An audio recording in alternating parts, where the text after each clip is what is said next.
Let the church say amen. Will you say it again? God made me. And he made me who I am. And we give him the praise because he is worthy of our praise. It's always a joy and a pleasure to see the Reverend Dr. Barbara McGill and her distinguished husband, Brother Hank McGill, and the Reverend Esther Johnson and her distinguished husband, Brother Colson Johnson. God bless you. All ministers and spouses and for lack of a better expression, all the children of St. Paul. Amen. God bless you. This morning, we want to thank the Lord for this new generation gospel choir. God bless you. Under the direction of Brother Marvin and these great musicians, God bless you. It's always just a wonderful, uplifting experience always to hear them. Now, I'm going to invite your attention today to Mark, the 15th chapter, verses 19 and 20. Mark 15, verses 19 and 20.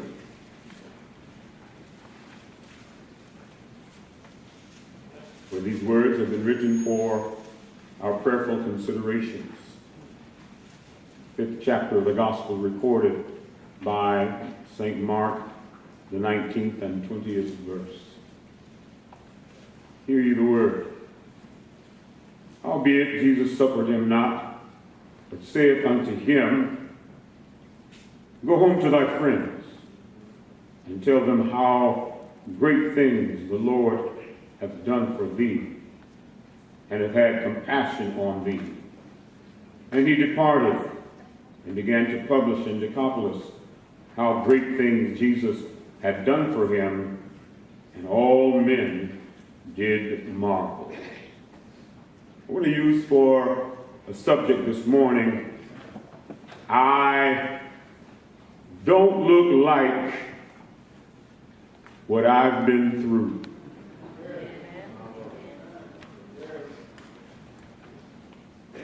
Life sometimes feels like a card game playing a bad hand.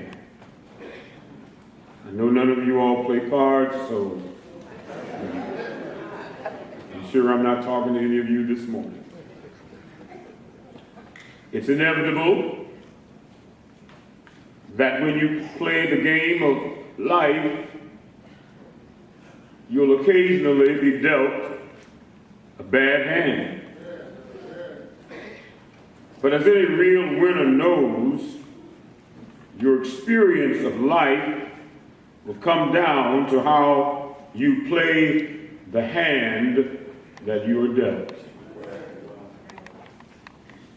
Poker players sometimes emerge victorious even when they have terrible cards, because of their ability to maintain their composure and puzzle the pieces of the game together. Now you know that, Reverend, because I watched the Poker Channel on TV like the rest of you. Life is like a card game. Problems will always be a part of the human condition. But handled the right way, our biggest problems end up being the biggest blessings in disguise. My God and your God specializes in bringing each of us deliverance from the burdens of life. God is our strength in weakness. God knows what we can bear. And sometimes God gives us more than we can bear so that we can learn to rely on Him and Him alone. God knows what He's doing. And sometimes our burdens are too heavy for us, but never too heavy for God. I came to remind you today, there is nothing too hard for God. And when we sometimes suffer, we should learn there is always a way out. And His name is Jesus. And when we see others suffering, we should not tell them, oh, you just need to be strong, or attempt to explain to them why their prayers are not getting through. They are just as human as you are. They have a right to cry. They have a right that in the midst of their tears to know that there is always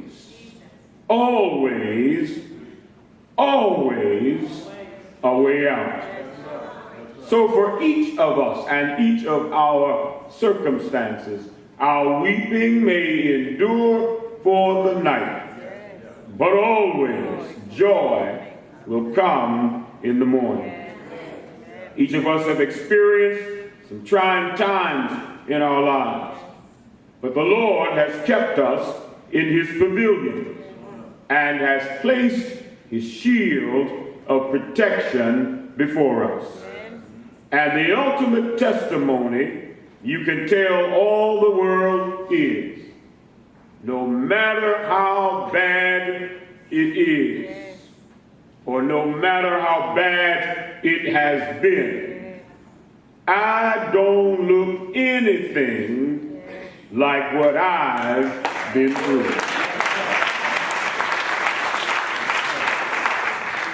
Just look at y'all this morning.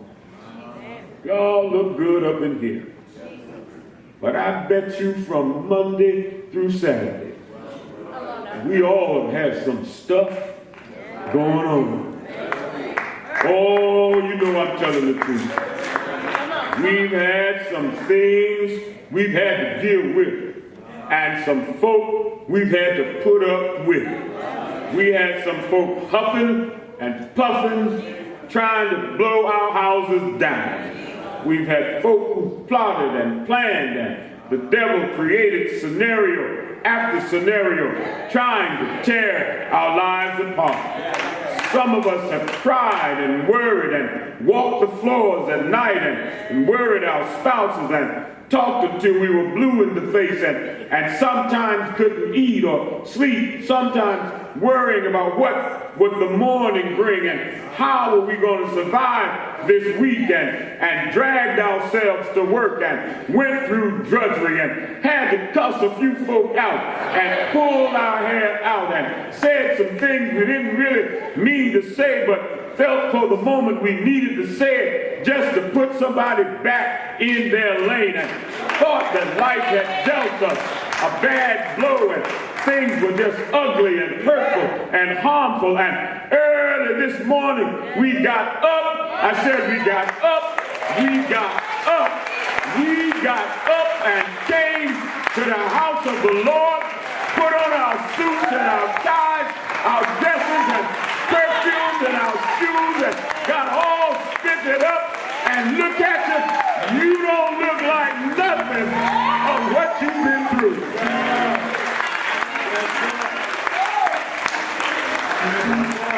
Because God is still in charge.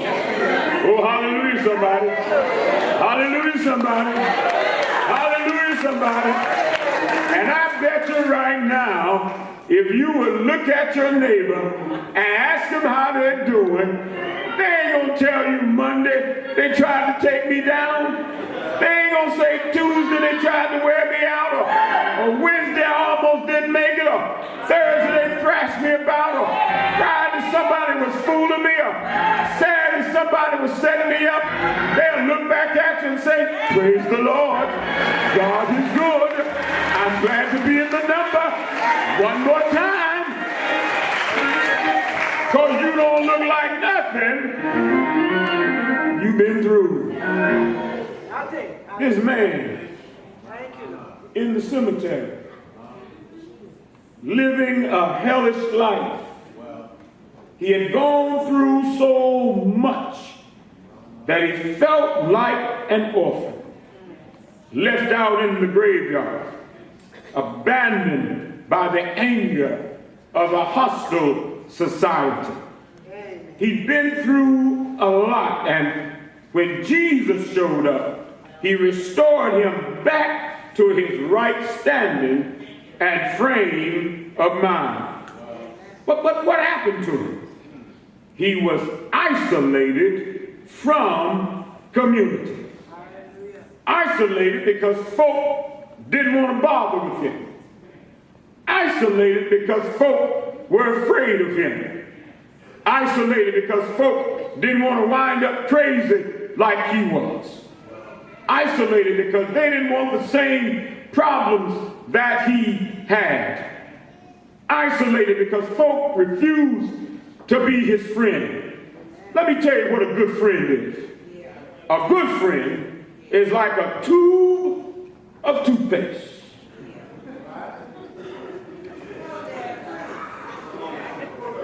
No matter what, every day you're going to squeeze it. Huh? And use it till things get better. So you ought to get you some friends like toothpaste who gonna stick with you when you are being squeezed every day. You know, you get trouble, your friends become fewer and fewer. They get fewer and fewer and say, I'll call you later. I'll call you tomorrow. But somebody wrote a song about tomorrow. Tomorrow never comes. You need somebody who's going to be with you in good times and bad times. And I'm so glad this morning that Jesus sticks closer than a brother. I'm so glad that he stays with me and talks with me in the good times and the bad times. Isn't it good to know that when you're up, he's right there. When you're down, he's right there. When you got a little money in your pocket, he's right there. When you ain't got nothing, he's right there. When you need a friend, you've got a friend in Jesus. He's always like that toothpaste. You can squeeze it and he'll be right there to stick with you. Listen. Nobody wanted to be in his presence. They were so concerned about isolating him till they put him in chains, locked him up so that he wouldn't bother anybody, left him in the cemetery, chained and bound and fettered so that he would not be in anyone's presence. So what did you have?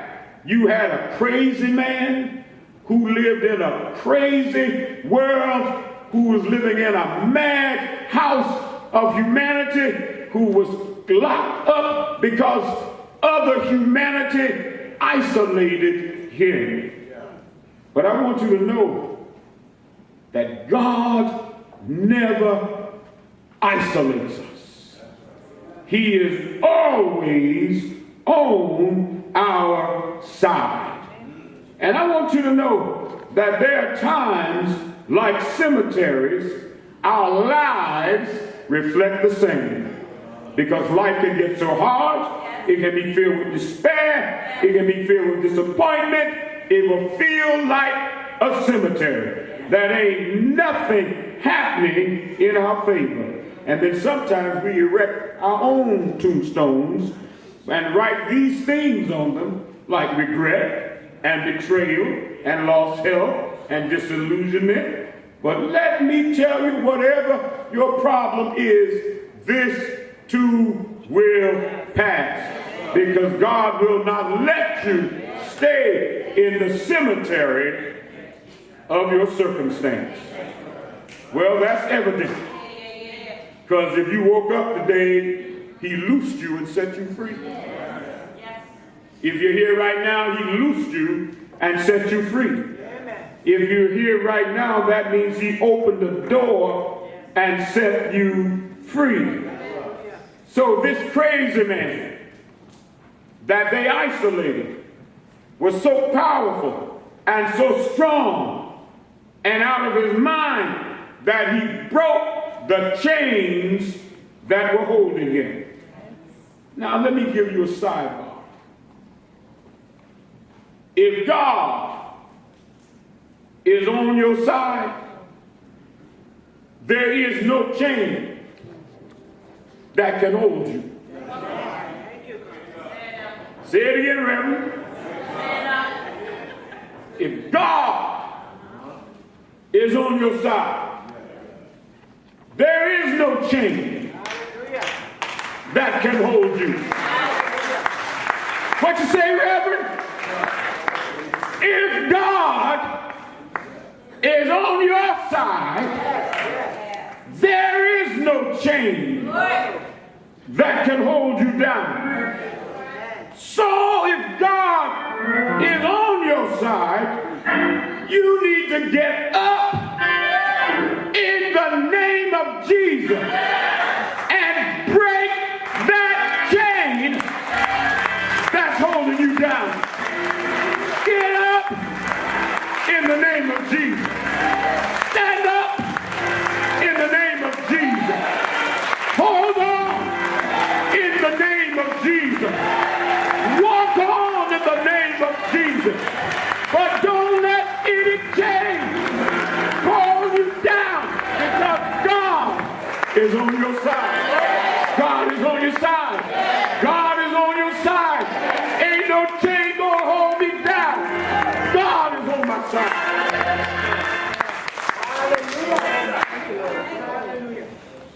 Well, he had no family. He had no friends. Nobody look out for him. Just living in a crazy world. So listen. Jesus came by. And when Jesus shows up, he always shows out. When you call him, he's always there. You can call some folk who said, I'll be there, and never show up. But the Lord is with us. He is our refuge and our strength. The Bible says he is a present help in trouble. You see that word present? He's always there. In the good, in the bad, he's always there. When I'm smiling, he's always there. When I'm crying, he's always there. When I'm feeling good, he's always there. When I'm feeling bad, he's always there. When my enemies are against me, he's always there. When they're trying to destroy me, he's always there. When I'm about to lose my mind, up in here, he's always there. When I'm about to go for he's always there. When I feel like I've reached the end of my rope, he's always there. When it looks like the situation is hopeless, God is always there.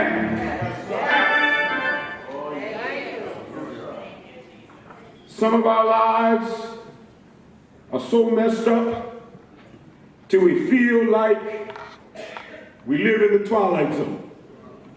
There are some days like that. I can call the roll on some of mine. Some days I feel like I woke up in the twilight zone and got out of bed and fell into the X-Files.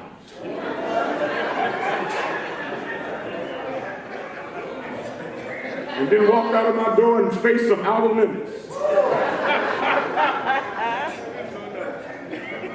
And then met a few people that were difficult to deal with, and I called them look like tales from the crypt.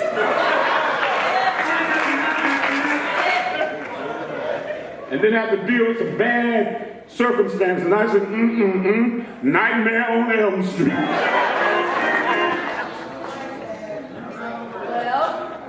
But God has never left me alone. Because no matter what, when I get to the house of the Lord, everything will be all right. But not only when I get here, I know God is working it because he's keeping all of that from driving me crazy. That's how I know that God is always with us. Right now, we're sitting in here with problems in our lives, but God let us get here in spite of it.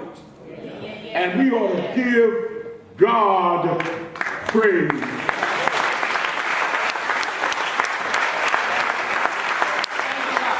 Listen, Jesus saw this man and looked at him, and immediately the demons that were in him recognized Jesus and bowed down to worship him.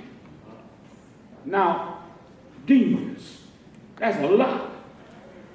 One demon, just one, has 6,000, because the man said his name was Legion. When Jesus asked him his name, he said, my name is Legion. That means he had 6,000 demons in him. Now, we can't stand having but one. That'll drive us crazy. What's your name? My name is Legion, for we are many.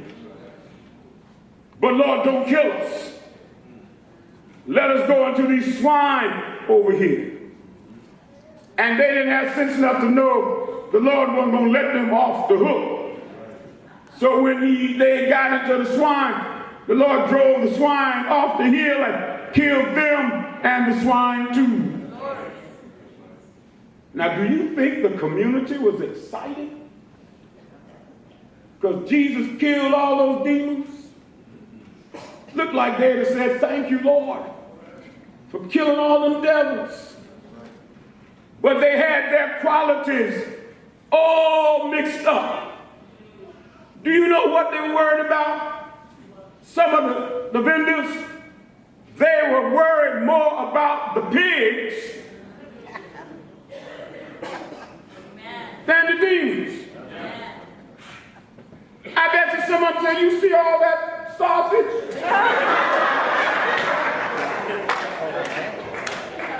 All that ham? You see that bacon? We done miscured that meat. That man that killed our finances. And rather than thanking the Lord for killing the demons, they wanted him to get out of town because he robbed them of all that fat. Huh. And that's where we treat the Lord sometimes. God saves us in spite of us. And rather than realize what God has done for us by saving us, we start looking at what we lost in the process. This man had a Rolex, driving a Mercedes, and got hit sideways by an 18-wheeler. The 18-wheeler totaled the Mercedes, and when it hit, it jarred the man so badly that the Rolex popped off his arm. He got knocked out of the car and the car got knocked down an embankment. And they rushed to pull him and help him. And he went over to the edge and stood at the edge and broke down crying. And they asked him, "Why are you crying? You still alive." He said, "But man, I paid $80,000 for that Mercedes and a few $100s for that Rolex. You don't know what I went through to get all of that." And they looked at him and said, "Yeah, but if you had died, you wouldn't have known what you didn't have anymore."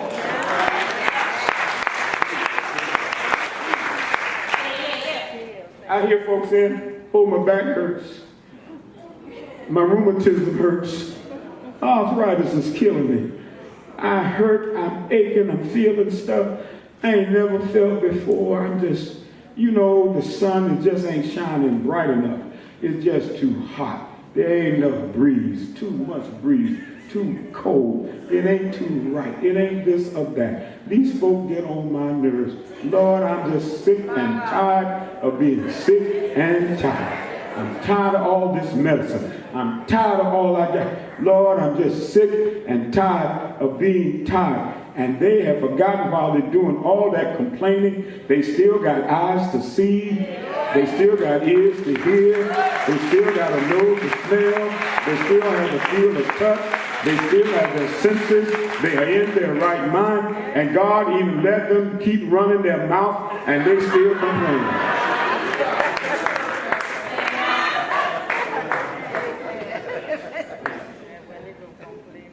On with the story. When Jesus delivered the man, the Bible says he sat at the feet of Jesus, clothed and in his right mind. And he wanted to go with Jesus so he could tell others, but he wanted to be a witness so others could see him with Jesus as to what had happened to him. But Jesus said, "No, you need to go back home and tell folk about the good things the Lord has done for you. Tell the vendors who worried about the crackling." Crackling? Crackling, y'all. Skins. Tell those who worried about the chitlins and the hog ears. Tell them who worried about the money that they lost. Tell them what God did for you. And that's more important than anything else in their lives. For what he did for you, he'll do for them till you go back home and tell them what the Lord has done. And I came to tell you this morning, if you don't look like what you've been through, then somebody else needs to hear it. You need to go home. And home doesn't have to be the folk you kin to. It could be the place where you work. It could be in your neighborhood. It could be somebody that you know, somebody who needs the Lord in their lives. You need to be a witness as to what God has done for you in your life. And somebody needs to hear it. Listen. You need to be a witness. How many right now, by 1 o'clock today, are going to rush home and be witnesses to the Washington Redskins destroy the Dallas Cowboys?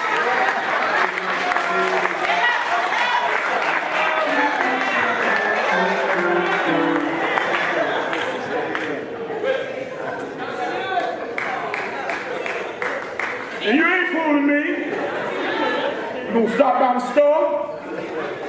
You're going to get a little something to eat. You know, you're going to get a little something to drink. You know, Kool-Aid natural. Anyway, a little something. You're going to pull up in front of a big screen and you're going to be all in color and high definition because you intend to be a witness as to what's going to take place. Your church life ought to be the same way. That God let you roll up through those doors this morning. That God gave you strength and the right frame of mind to get through these doors this morning. To be sitting in these pews clothed in your right mind. That God gave you health and strength and open your eyes to get into God's house and to be able to enjoy God's blessing one more time. You ought to be a witness this morning. You ought to be a witness this morning. You ought to be a witness this morning as to the goodness of God and what God has done for you. And let me tell you, I don't know your story, but I know for me, I know I don't look like what I've been through, but I know He brought me through. And that's my testimony. He brought me through the fire and brought me through the flood. Yeah. Let me get up one more time. That's my testimony. Been good to me. That's my testimony. Opened another door. That's my testimony. Made a way out of no way. That's my testimony. Put food on my table. That's my testimony. Put clothes on my back. That's my testimony. Let me be in my right mind.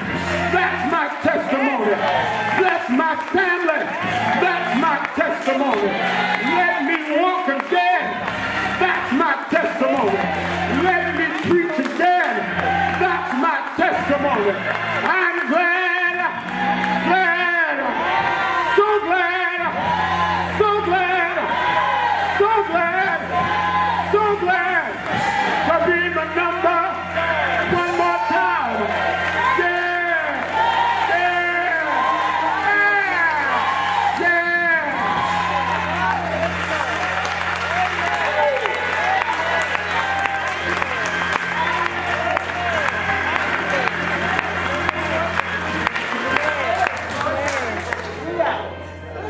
Well, I'm going to my seat. But I just wanted to say to some witnesses, when God gets through with you,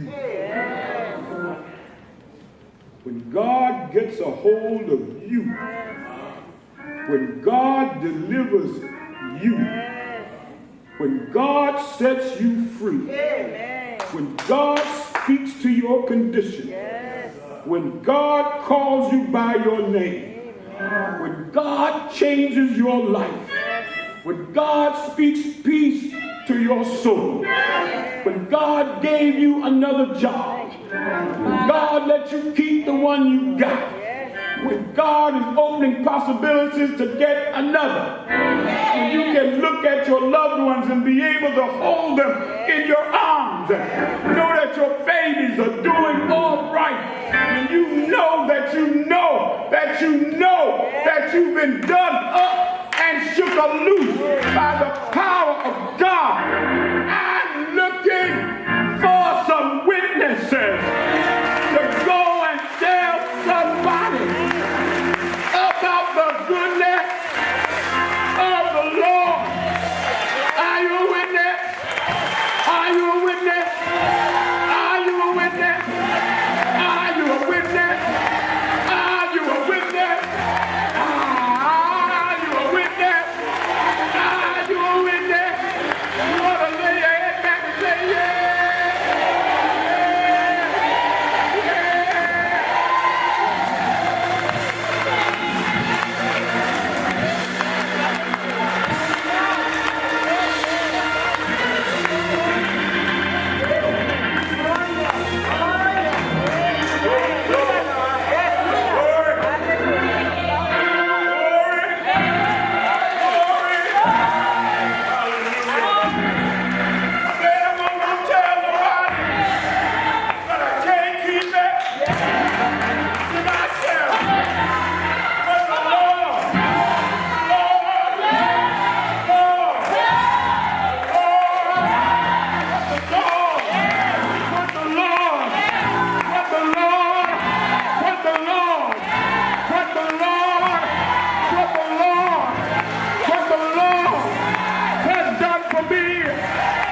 praise.